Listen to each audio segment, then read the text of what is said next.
It's like expression versus suppression, no depression, because we don't want to recess, we want to progress, and I don't want you to digress, so I want you to impress the fact that this is important for you to do.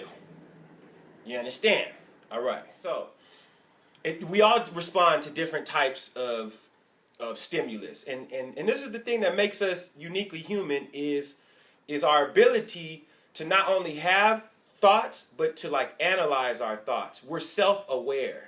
You know, like whereas an animal, and I would say, I don't know, maybe animals are self-aware too and we just don't know. But as humans, we're self-aware, and let's say a dog can't really analyze why he wants to go and hump every other dog, you know, or wants to go pee on the tree. He don't really know why he's doing that. And that's why they're always congruent. And that's another word. Congruent is where you have an alignment between your thoughts and your actions. So, you know, a dog is going to have an alignment between his thoughts and actions because it's just like, he's a dog, man. He's like, oh, I want to go pee right now. So he's just going to go, and he's just going to go pee. And he's going to look cool. You want to know why he's going to look cool? Because he's aligned, man. He's in line. He's in touch with himself. You know, he's a dog, and dogs piss on trees. He's a dog, and dogs go and hump female dogs or whatever. You see what I'm saying? The dog is congruent. Animals are congruent.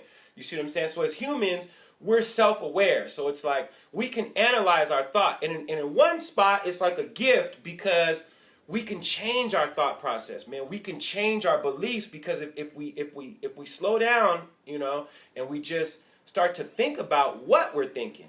You see what I'm saying? If we just think about what am I thinking, right? We're able to change it because we're self-aware. We're response able. We're responsible, and I don't know how responsible I am, but I'm response able. I know that much, right? I'm able to respond. I'm response able, right? And then you got reactions. Reactions are just like a dog. A dog pees, he goes and pees on the tree. So some people are like that. Like they drink too much, and then all of a sudden they got to pee. They don't care where they're at. They're just going to pee wherever because they are going to, you know, basically react and just go pee on the tree, basically. So the point is that we can analyze our thought process, right? So this is, and the curse of it is that when we start to analyze ourselves and our thoughts, a lot of times we can get too much in our head. You know what I mean? Or I can't. I don't know about you, but it's like we can get in our heads a lot. So it's like we get what's it? Paralysis by analysis. Like we're analyzing so much that it's like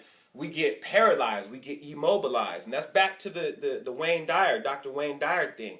Like it's always an erroneous zone. It's always an erroneous zone if it immobilizes you. If it prevents you from moving forward or moving at all, it's an erroneous zone. It's something you must address because you gotta move. You know, you gotta move. It's like either like create or disintegrate. Create or disintegrate. Or some people I know might say barbecue or mildew. You know, it's one or the other. You know what I mean? You're either going to barbecue or you're going to mildew. You're going to create or disintegrate. And understand the natural, we're always fighting a thing, I think it's called entropy. We're always, whatever law of thermodynamics, things are always going to, chaos is always most likely going to come. You know, you're most likely at some point, entropy is going to probably win when we talk about the material world and space and time. And I know maybe you can like meditate and like elevate and leave your body possibly and reincarnate as I don't know. The point is that you're fighting entropy, right? So it's a gift and it's a curse. And it's a gift when we can use it to create belief systems and more to the point, belief vehicles. And that's really a key concept. The first key concept is expression versus suppression. We're not suppressing the troll voice when we silence it, okay? We are expressing the troll voice. And then we're going to forgive it and understand it in other people once we silence it in ourselves, right? Okay. Second, right? Beliefs, right? We're self-aware, and this allows us to analyze our beliefs. And understand, you're not responsible for what you believe right now to a certain extent. You're not responsible for what your parents taught you or what you went through in the past, or you're not responsible for how you were raised or whatever. But if you feel like that you want to change your beliefs, you're responsible for changing them. And understand, that's why I say they're belief vehicles. All right? And that's how I really want you to look at beliefs.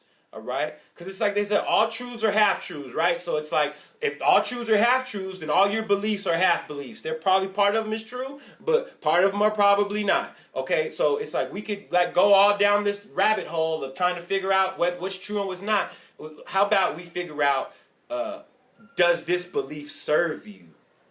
At your particular stage, like where you're at, what we want to do is we want to create belief vehicles that can drive you to the next step. And then when you get to the next step, you're either going to keep the same belief vehicle once you assess if it can take you where you want to go, or you're going to change your belief vehicle. You see what I'm saying? You're going to reconstruct another belief vehicle. And the way that we do this is, the way you create a belief is just like a table, right? It's just like a table. In order to create a belief that's solid, you got to give it reference experiences. You got to give it references to where you can look back in your mind and say, oh yeah, this belief is true, because you have a lot of reference experiences to back it up. And this is the thing, like when you're in a downward spiral, you have a lot of reference experiences that may be reinforcing the belief that you are a sad person, you are a depressed person, you are, just whatever that would be.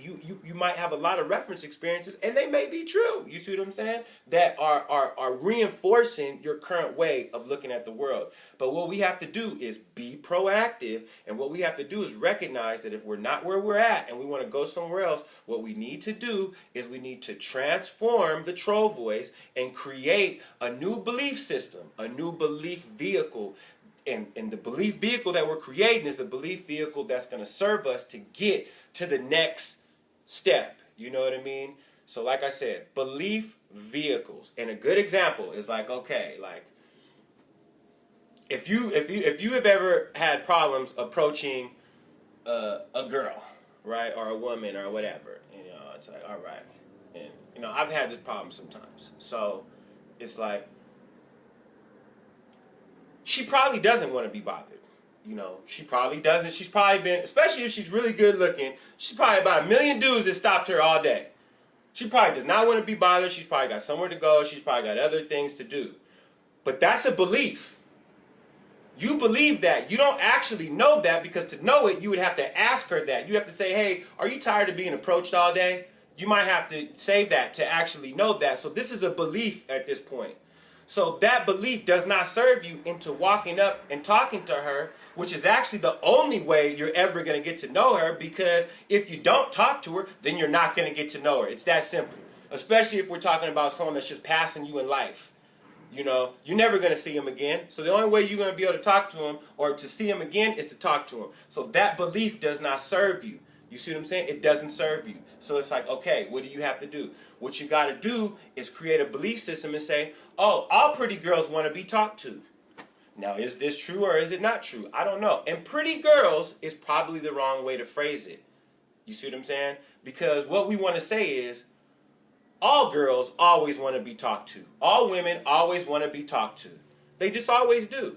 Now, that's the belief. Now, how do you get references? Okay, you want to make it easy initially, right? So, go somewhere where, let's say, where there's waitresses. And hey, excuse me, and then the waitress walks over. Look, that's proof. Look, the waitress, if she's a female, like she walks over, so that's proof. Look, all girls want to be talked to. Now I understand she's talking to you because she's a waitress, but let's not get caught up in all that.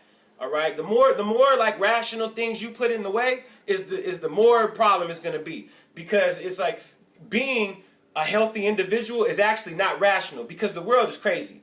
Right? In my view, the world is crazy. So really, you're supposed to be crazy. So if you're actually going to not be crazy, you have to be irrational. It's just some crazy backwards stuff.